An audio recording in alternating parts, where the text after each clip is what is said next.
Hello বন্ধুরা, তো রঙ্গিলা কুকিংয়ে আবারও চলে এসেছি। আপনারা সবাই কেমন আছেন? আশা করছি খুবই ভালো আছেন, সুস্থ আছেন বন্ধুরা। তো আজকে আবারও এসেছি রেসিপি আপনাদের জন্য। তো অবশ্যই এই রকম রেসিপি আপনাদেরকে খুবই ভালো লাগবে। তো আজকের রেসিপিতে নিয়ে এসেছি আমি ডিমের রেসিপি, যে একদম আলাদা পদ্ধতিতে আপনাদের সামনে বানিয়ে দেখাবো। হয়তো এই রেসিপিটি অবশ্যই আপনাদের কাছে অনেকই ভালো লাগবে।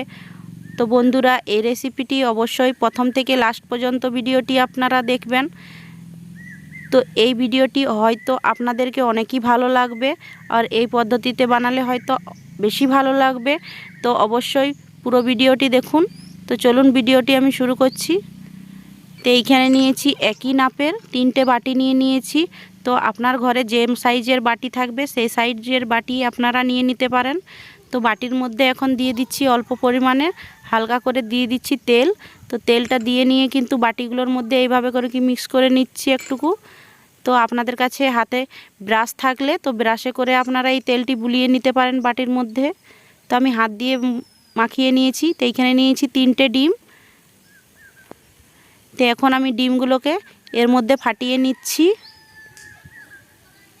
তো এইভাবে করে দেখুন, বাটির মধ্যে ডিমটা একটা ফাটিয়ে নিয়েছি। তো এইভাবে করে কিন্তু আবারও আমি ফাটিয়ে নিচ্ছি। তো আবারও একটি ডিম আমি বাটির মধ্যে ফাটিয়ে নিয়েছি। তো এইভাবে করে কিন্তু অবশ্যই ডিমগুলোকে ফাটিয়ে নিতে হবে। বাটির মধ্যে আমি ঢেলে নিয়েছি। তো এইভাবে। তো এখন আমি দিয়ে দিচ্ছি হালকা করে লবণ। তো এইভাবে পরিমাণ মতো লবণ দিয়ে দিলাম। সাথে দিয়ে দিচ্ছি একদম পেঁয়াজ কুচি, একদম মিহি করে কেটে রেখেছিলাম। তো এখন এর উপরে দিয়ে দিতে হবে। তো সাথে দিয়ে দিচ্ছি কেটে রাখা লঙ্কা কুচি, অল্প অল্প করে লঙ্কা কুচি দিয়ে দিলাম। আর দিয়ে দিচ্ছি কালো জিরে, দেখতে একটু খুবই ভালো দেখাবে। তো এই তো উপর দিয়ে একটুকু করে ছিটিয়ে দিলাম কালো জিরে। তো খুব ভালো করে এখানে কালো জিরে দিয়ে দিয়েছি। দেখুন এইদিকে কিন্তু হয়ে গেছে। তো চলে যাচ্ছি গ্যাসের উপরে। তো গ্যাসের উপরে কড়াই আগে থাকতেই বসিয়ে দিয়েছিলাম বন্ধুরা। তো এইখানে দিয়ে দিচ্ছি পরিমাণ মতো 1 গ্লাস নেপে জল। সাথে দিয়ে দিচ্ছি এইরকমভাবে কেটে রেখেছিলাম মাঝারি সাইজের 2টো পেঁয়াজ মাঝে কেটে নিয়েছিলাম। আর সাথে 2টো টমেটোকেও এইভাবেই কেটে নিয়েছি। তো এখন জলের মধ্যে দিয়ে দিয়েছি 2টো শুকনো লঙ্কা আর 10-12 কোয়া রসুন, আর 1 ইঞ্চ থেকে একটু বেশি আদা, আর একটা স্ট্যান্ড নিয়ে এখন জলের মধ্যে দিয়ে দিচ্ছি। তো এইভাবে করে দিয়ে দিলাম। তো এইভাবে করে দিয়ে দিতে হবে কিন্তু। আর সাথে যে ডিমগুলো ফাটিয়ে রেখেছিলাম বাটির মধ্যে, এবার আমি স্ট্যান্ডের উপরে বসিয়ে দিচ্ছি। তো এইভাবে করে কিন্তু স্ট্যান্ডের উপরে আমি ডিমের বাটিগুলো বস করে দিচ্ছি বন্ধুরা। তো এখন স্ট্যান্ডের মধ্যে আমার বসানো হয়ে গেছে। তো একটা ঢাকন দিয়ে এখন 5 মিনিটের মতো আমি এটা সিদ্ধ করে নিচ্ছি। তো 5 মিনিট পরে ঘুরে আসছি। তো দেখুন বন্ধুরা, কি সুন্দরভাবে সেদ্ধ হয়ে গেছে ডিমগুলো কিন্তু আমার। তো এখন ঠান্ডা করে নিচ্ছি। তো এক সাইডে এখন নামিয়ে রেখে নিচ্ছি। তো এইভাবে করে কিন্তু নামিয়ে ঠান্ডা করে নেব। আর স্ট্যান্ডটা এখন বার করে নিচ্ছি। তো দেখুন বন্ধুরা, সব কিছু কিন্তু খুব ভালোভাবে সেদ্ধ হয়ে গেছে। তো এখন পেঁয়াজগুলো এখন বার করে নিচ্ছি একটা প্লেটের মধ্যে।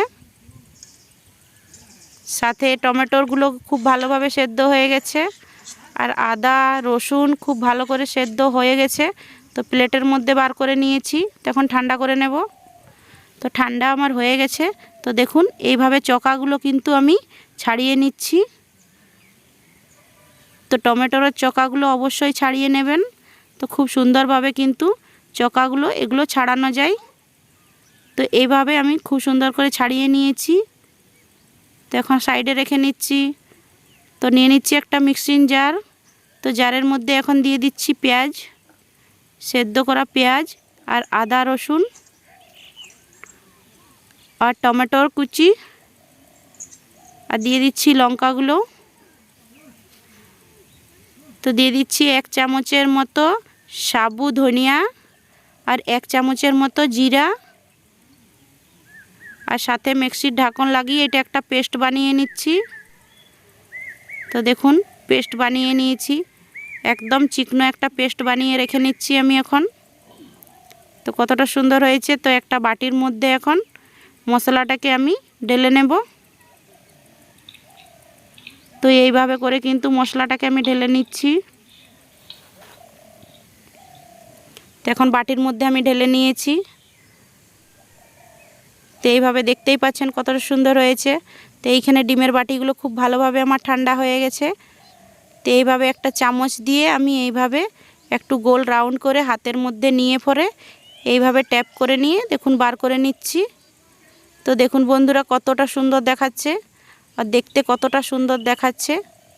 তো একটা প্লেটের মধ্যে এখন রেখে নিচ্ছি। তো আবারও ওই প্রসেসেই কিন্তু আমি বার করে নিচ্ছি দেখুন।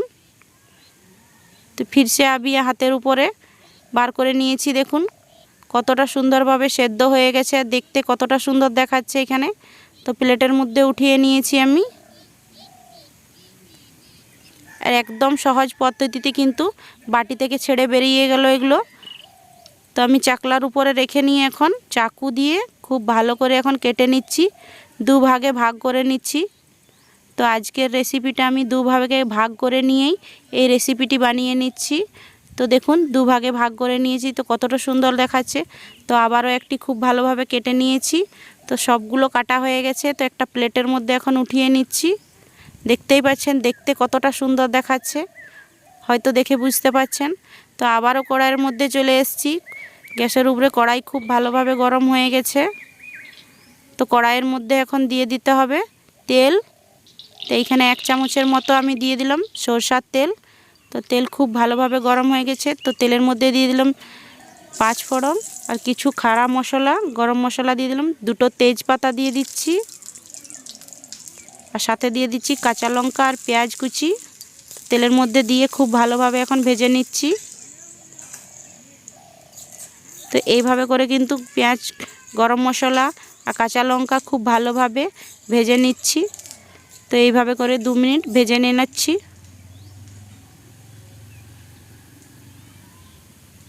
তো দেখুন 2 মিনিট ভাজা হয়ে গেছে। তো পিষে রেখেছিলাম মশলাটা এর মধ্যে ঢেলে দিচ্ছি। তো এইভাবে কিন্তু মশলা ডালা হয়ে গেছে আমার। মশলাটা খুব ভালোভাবে এখন মিক্স করে নিচ্ছি। তো এখন আমি মশলাটাকে ভেজে নেব।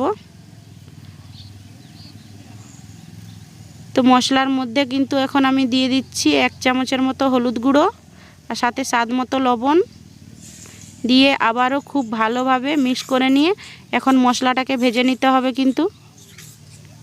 তো এইভাবে করে মশলাটা ভেজে নিয়েছি।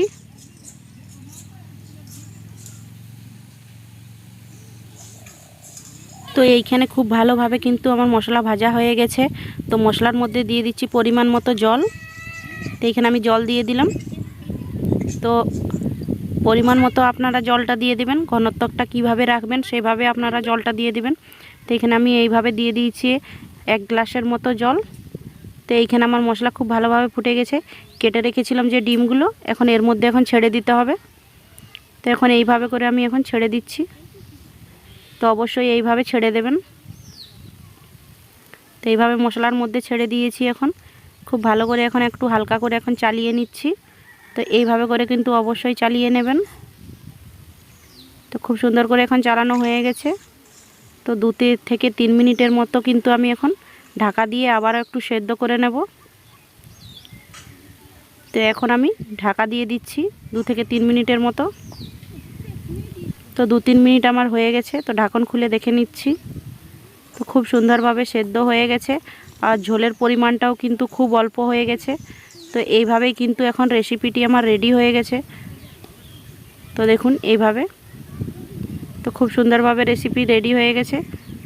তো এখন গ্যাসের ফ্লেমটা বন্ধ করে নিচ্ছি আর আপনাদের সামনে সার্ভ করে নিয়ে দেখাচ্ছি। তো প্লেটের মধ্যে এখন সার্ভ করে নিচ্ছি। তো এইভাবে করে কেটে নিয়েছিলাম যে ডিমের পিসগুলো, তো এখন প্লেটের মধ্যে সাজিয়ে নিচ্ছি। দেখতে কিন্তু একদম সুন্দর দেখাবে। তো তার জন্য আমি এইভাবে করে সাজিয়ে নিচ্ছি। তো দেখুন বন্ধুরা কতটা সুন্দরভাবে সাজিয়ে নিয়েছি। তো এর মধ্যে এখন উপর দিক থেকে ঝোলটা দিয়ে দিচ্ছি প্লেটের মধ্যে। তো দেখুন কতটা সুন্দর দেখাচ্ছে। আর এই রেসিপিটি একদম ভাত ও রুটির সাথে খেতে কিন্তু অসাধারণ। তো উপর থেকে আমি দিয়ে দিচ্ছি কিছুগুলো কারি পাতা চুর করে। তো অবশ্যই আপনাদের হাতের কাছে থাকলে দেবেন, না থাকলে কিন্তু ধনেপাতা কুচিও দিতে পারেন। তো দেখুন বন্ধুরা কতটা সুন্দর দেখাচ্ছে এই রেসিপিটি, ভাত ও রুটির সাথে খেতে কিন্তু একদম অসাধারণ হবে। তো এইভাবে করে কিন্তু ডিমের রেসিপি আপনাদের সাথে শেয়ার করলাম, তো একদম আলাদা পদ্ধতিতে। তো এই পদ্ধতিতে কতটা ভালো লেগেছে আপনাদেরকে অবশ্যই আপনারা কমেন্ট বক্সে জানাবেন। তো দেখুন কতটা সুন্দর দেখাচ্ছে, চামচে করে উঠে নিয়ে আপনাদের সাথে দেখাচ্ছি।